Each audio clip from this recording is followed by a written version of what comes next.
there, it's Laura here from Planners, and I'm so excited to show you how I have organized the most used closet in our home. Now before I dive in, take a second, go ahead and click subscribe. We have tons more organizing goodness coming your way, and give this video a thumbs up.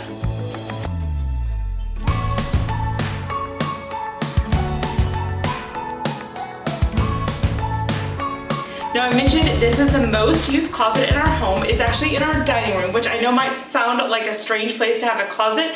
It was designed to be a coat closet, but we're able to keep our coats elsewhere, and this is what we use for mostly the kids' stuff. All of their arts, crafts, schoolwork, all of that happens at the dining room table. We don't have a separate area for that, so it's something that we use all the time. My kids love to color and cut and draw and create, and they do it on a daily basis. So I knew going into this that this is an area that I was willing to splurge because of how much we use it and how big of a difference it was going to make to have it all organized. And my previous system was not working for me at all. I was constantly having to reorganize it, and it wouldn't even last for 2 or 3 weeks. So I knew I needed something more versatile. So I started with Elfa shelves from the Container Store. That's my favorite shelving system. It's super adjustable. I was able to get them the exact width to fit our space, which is super important to me. And let's go ahead and dive in, and I'm going to show you how I have everything organized. So first, on the middle shelf, I have this Home Edit square bin, and then you can also purchase all these different little bins to go inside it, which I love. It means we can just pull this out, set it on the table, and we've got everything we need, and it's all organized instead of just being tossed within a random bin, which had been my previous problem. And this is actually staying great because we know where everything goes. We have scissors, we've just put little labels on them. Below that, we have glue sticks, and then we have crayons, easily accessible. You don't even have to get this out to pull them out, and then tape. And then in the back we have 2 of the taller bins, and they have markers, and we have one with pencils. So this is just like the everyday art essentials bin. Next to that, we have a 16-inch deep acrylic bin that's really designed for bottom cabinets, but I've used it here, and we also put some of the Home Edit bins inside. I would say they don't fit perfectly. There's a little bit of gaps on the side, but it was a good way to organize craft sticks, glue, ribbon, index cards. We have a couple of my hand lettering pins at the back. The one thing I will say about this, if you're using it on the Elfa shelves, is it's just like a smidge longer than the shelf, so it actually has to go up over the lip in the back just a little, which is slightly annoying, but it still totally works and it maximizes space. Next up, we have another of the Home Edit bins with their little inner bins, and we have googly eyes, sequins, pom-poms, and then in the very back here, we usually don't take this out. We have a thing of stickers, which is something the kids use all the time, and I just love all the different bins that go into this Home Edit bin. The next shelf has just 3 of these 16-inch deep acrylics, so very simple. I have all of the Play-Doh in one.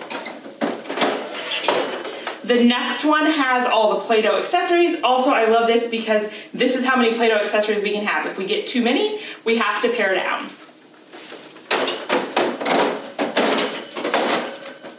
And this has all of our water bead stuff. We love water beads. If you're not familiar, all you use is the beads and little patterns, and then you just spray them with water and they come together.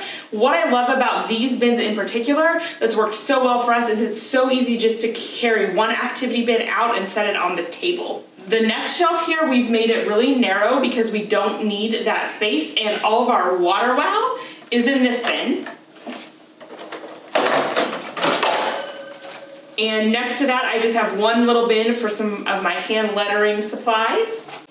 You can't see next to that. What I really need is another acrylic bin of the right size, but this is where we put any of the artwork that we're saving, and by saving I mean temporarily saving, so the kids know when they're done, and my daughter can reach up here and put it there, so they're not just strewn about. We have one designated location for that. Next, we have a row of all multi-purpose bins. I have talked at length about these, and I have an entire video that I will link above all about the multi-purpose bins from the Container Store.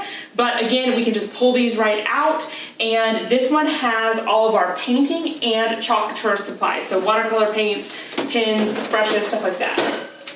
This one has all of our different cutting, gluing type of activities and activity books. This bin has all of our different activity and workbooks, so we can just pull it right out or just grab a book right out. I don't even have to pull it out necessarily. Then these two skinny ones, this one has both coloring books and coloring pages, and I'll put the coloring pages in little organizers like this because sometimes the kids like me to find specific things that I can print online. Sometimes I put a label as to what's in there. And then this is our dry erase stuff, so we have different workbooks that are dry erase and little marker boards. And the last bin on this shelf has all of my daughter's Learn to Sewing kit and things like that. So the bottom shelf is multi-purpose bins. This is the extra large, and it contains all of our puzzles. We kind of lined them up like this. I will say one thing about lining them up like this is you have to be careful as you pull them out. They can kind of start to come apart, but it maximizes space to have them standing up like this, and you can also easily see what you have and just grab out the puzzle that you want. This is our Bible study bin. So when we want to do our Bible studies with the kids, we have our different like Bible memorization, workbooks, coloring pages, and our little daily Bible reading Bible. The last bin on this shelf, we just have a whole stack of this is just regular copy paper because the kids use so much of that, and we have just blank notebooks in the back. So this shelf, again, we've made it really shallow because we didn't need that much space. We have a game here that's just really awkward and doesn't fit anywhere else. And then we have a paper trimmer, and then we have 3 wooden puzzles here. So I like, because we're able to adjust the shelf, I don't feel like I'm wasting space, and it's really easy just to pull out what I need. So this shelf right here is not, it doesn't come out quite as far because it allows for the top of the closet here so that you can still pull things out. When you're designing using Alpha on the Container Store's website and you put in your measurements, it will account for that for you. And I've used white Kugis bins from IKEA. These are things I use all the time. I have a lot of them in my office. And what I have up here, I have some thank you cards. There's one empty one. Room to grow is always good. I have some hand lettering supplies, some pipe cleaners, just a whole bin for those, cotton balls, mini coloring kits, and different beads and little things. And these are things that we don't use all the time. The one I use the most is at the top, the hand lettering supplies that I can just grab out and set on the table. And then above that, there is another shelf you can't see that is really tall, and we honestly have nothing on it because it is too hard to get to. I would need a step stool, so right now I don't have anything on it. If I were to put something on it, it would be something that is very rarely used. And then the only other thing I haven't mentioned is the very bottom at the floor, we have one bin with our really old-fashioned Geo Safari that I saved from my childhood many years ago because they don't make learning tools like that anymore. They all involve screens today, so we've got it stashed away down there, and my daughter is old enough to start using it now.